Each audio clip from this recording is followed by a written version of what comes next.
So ano ang food poor sa Tagalog, sa Ano ang Filipino? salat sa pagkain? Salat Pag sa sinabi pagkain? mong food Oo, poor oo. ay salat sa pagkain. Yan kasi ang sinasabi ho ng NEDA, kung kayo po ay 64 pesos ang budget na nakakabili ho kayo at ang na-spend nyo ho dyan, 3 meals a day, 64 pesos ay hindi ho kayo salat sa pagkain. Yes. Ito, kunan natin ng reaction. Iba, may nagsasabi pananaw. na pag sinabi kang food poor, hindi necessarily mahirap ka. Parang hindi ko ma-correlate yun. Kasi pag food poor ka, Oo. wala kang pambiling pagkain, di ba? Ergo mahirap ka.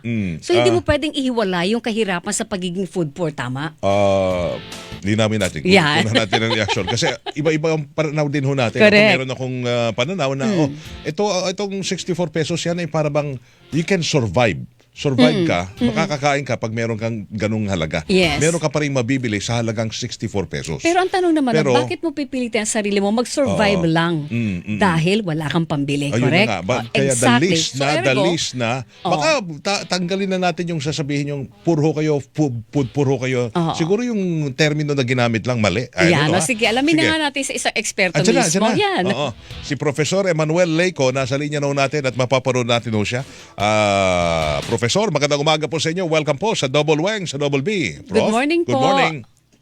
Magandang umaga po, Ma'am Weng and Sir Weng. Ayan, nice to Maraming see you, salamat sa Prof. inyong pagpapala. Oo. Take two tayo kasi issue ng kahirapan. Dati Ito inflation tayo, di ba? Ngayon, May datos na. pagiging food Oo. poor. Tapos nabawasan daw ang bilang ng mga mahihirap base po dun sa naging latest na survey ng PSA, Philippine Statistics Authority. Doon tayo sa 64 pesos, Professor Leyco.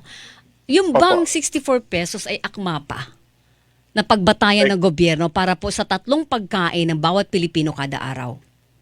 Narinig ko na po ang paliwanag ng PSA tungkol po doon sa 64 pesos. Ang sabi nila, doon daw sa survey na ginawa nila, tiningnan lang nila kung ano ang pinakamura. Hindi naman po necessarily na ito ay masustansya o ito ang pangangailangan para po ipagpatuloy ang kanilang kalusugan. At sinabi na rin ng Nutrition Council, hindi po sapat ang 21 pesos kada pagkain, no, sa meals. Hindi po sapat yun at bihira po kayo makakakuha ng sa 21 pesos may makakain na tayo. Hindi po sapat yon. Kaya po ang panawagan ay magkaroon ng tama at mas makahulugan na survey kung ano ang pangangailangan ng mga mamamayan. Definitely po ang 64 pesos kada araw ay hindi po sapat. So, ibig nyo ho sabihin... Dapat ba yung survey ibinabangga sa halaga ng ng dapat na pangangailangan sa pagkain ng bawat Pilipino, binabangga natin sa inflation, Professor?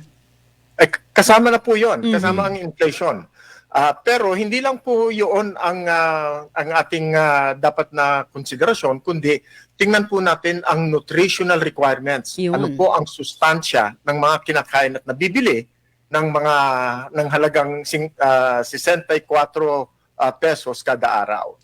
At sinabi na nga po ng Nutrition Council, hindi po sapat yan. Wala po kayong mabibili na 64 pesos na masustansya. Ang sabi nila, magkakaroon ka ng counting energy pagka kumain ka noon, pero hindi po masustansya yan. Magkakasakit po kayo at magkukulang ang inyong kalusugan pagka yun lang po ang ating ginawang pagbabatayan. Opo, Prof, kayo po, bilang ekonomista, syempre, na-encounter nyo yung mga talagang tamang datos sa mga panahon, updated ba? Ano ho ang tingin nyo para ho sabihin na kayo ay pobre?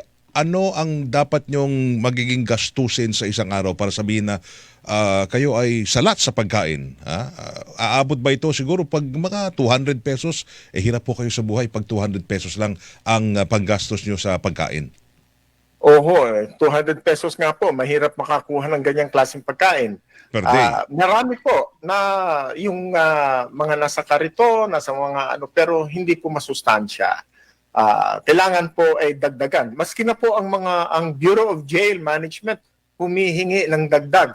Siyempre po napakababa ng kanilang budget, parang 15 pesos lang. Pinapadagdagan nila, gusto nilang doblehin. Pero maski na yun po, at ang balita naman, ang kinakain ng ating mga bilanggo ay kulang na kulang.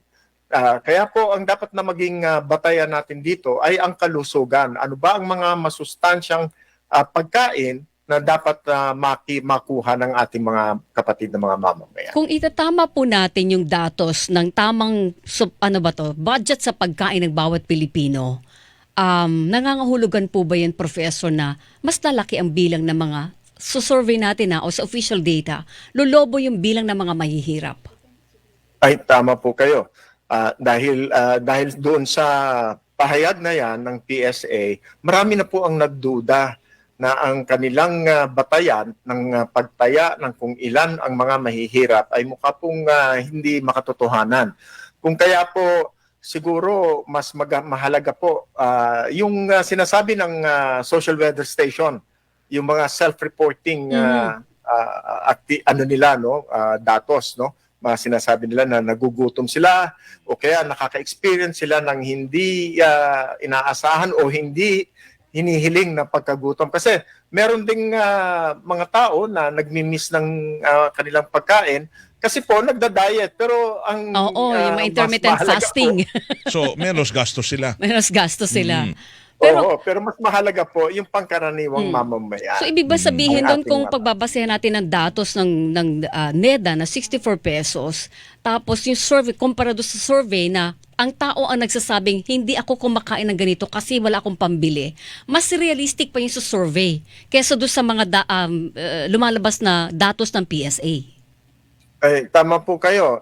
Mas mahalaga na makita natin. Halimbawa, saka sa mga lugar po, makita natin gaano ba kataas ang presyo? Kasi iba-iba ang inflation, iba-iba ang presyo kada lugar. At iba-iba rin po ang sinusweldo ng ating mga manggagawa sa iba't ibang lugar. Nakakalungkot nga po na nung nakaraang pagtataas ng minimum wage, 35 pesos lamang po. Parang ang pakiramdam ngayon ng mga mamamayan, parang pinagtutugma-tugma nila yung ibinigay na dagdag na sweldo at saka yung kanilang mga kalkulasyon tungkol doon po sa ano ba ang kailangan para makakain ng mga mamamayan. Parang tatama-tama nila na 35 lang ang binigay namin sa inyo, 64 pesos lang ang kailangan ninyo, marami pa kayong makukuha. Parang hindi po tama 'yon. Kailangan po mas makatotohanan ang pag-uulat ng ating pamahalaan. Pero hindi naman nagdidikta daw yun. Yan, hindi naman sinasabi na, dapat ito lang ginagastos nyo. Yung naging nailabas na datos, Professor. Tama po kayo. Hindi nila dinidikta, pero ang katotohanan, malayong-malayo po sa katotohanan. Ang sinasabi nila na 64 pesos, pwede ka nang mabuhay araw-araw. So dito ba sa atin, ano na ang nakikita ho ninyo kung may lumabas na balita ngayon na sa NCR medyo gumaganda na may menos ang poverty, mga nabubuhay sa below poverty. Tumataas naman somewhere in Zamboanga Peninsula and in the Barm area. Bakit ganun tayo? Hindi pangkalahatan yung tulong na naibibigay ng pamahalaan para mabawasan sa lahat ng lugar ang mga mahihirap na Pilipino? Dahil hindi rin po pantay-pantay ang mga oportunidad na nasa lugar. Kung sa Maynila, sa Kamaynilaan o NCR, mas maraming trabaho dito kaysa po doon sa ibang lugar. Kasi alam niyo naman po na ang ating agrikultura talaga pong padausdos ng padausdos. Napakaliit na po ng ating agrikultura.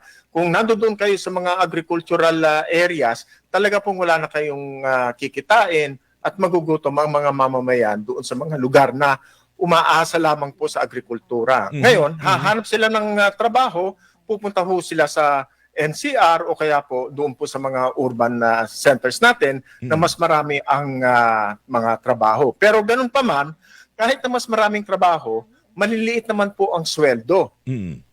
Sa kanila, sabi nila, parang okay na rin yan, maski na maliit ang sweldo, meron kaming makakain. Parang ganun po ang nagiging takbo ng isipan. Mindset, ganun. Oo.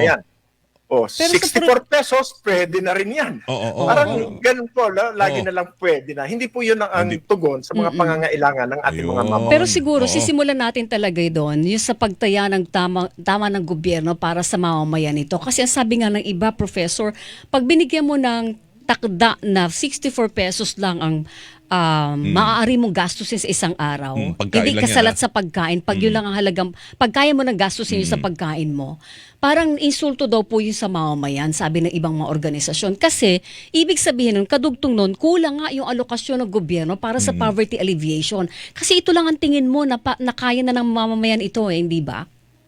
Tama po. Ang naririnig ko pa nga ang sinasabi nila, pagka ganun lang ang iyong budget sa pagkain, parang sinasabi nila na basta magkaroon ng laman tiyan. Ay hindi naman po yun ang ating layunin. Kailangan po makakain tayo ng malusog. Hindi lang po malagyan ng laman ang ating mga tiyan. Ayun. So, ibig sabihin, hindi dapat pinagtsatsaga ng gobyerno sa ganito lang na klase ng pagkain ng mamamayan niya. Or hindi kayo dapat nagtitipid sa pagkain. Oo, tama. Kaso nga, kung wala kang choice, hindi ba? Pero Professor, ito lang. So, ang dapat bang gawin ngayon ng Presidente, iutos nyo na pag-aralan uli kung ano ang talagang tamang halaga para sa gastusin sa pagkain ng mamamayan, para itama ang lahat ng economic data po natin. Kasama na yung poverty. Harinawa po ay magkaroon ng panibagong pag-aaral. At isama na natin dyan ang Nutrition Council. At mukhang silang nakakaalam ano ba ang kailangan kainin ng bawat mamamayan at magkano ito. At magkaroon tayo ng tamang survey. Hindi po yung katulad nga sabi ng PSA, hindi naman nangangahulugan na yan ang tama. Sabi lang nila, meron kayong mabibili sa 21 pesos para kainin. Pero napakahirap po.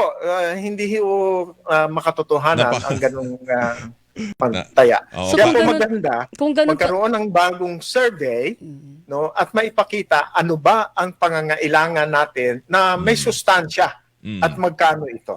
Yon. Kung ito lang, huling hirit na lang, Prof, kung sakali po, kung mali yung datos, dahil ang pinagbabasehan natin ay 64 pesos, na hindi ka nasalat sa pagkain pag may 64 pesos ka, di ba, Weng? Gaano kalaki yung kulang doon sa datos natin pagdating po sa pagtakda ng bilang ng mga mahihirap na Pilipino? Kanina nga, By sabi how ni many Prof, percent 200, sa tingin mo? kulang pa. Ay, palagay ko po, tataas pa yan, Pero ito rin ho ang sabi ko. Alam niyo ho, naglingkod din po ako sa DSWD nung mga nakaraang taon. Opo. Yung may tinatawag kami doon na masidhing kahirapan. Poorest of the poor.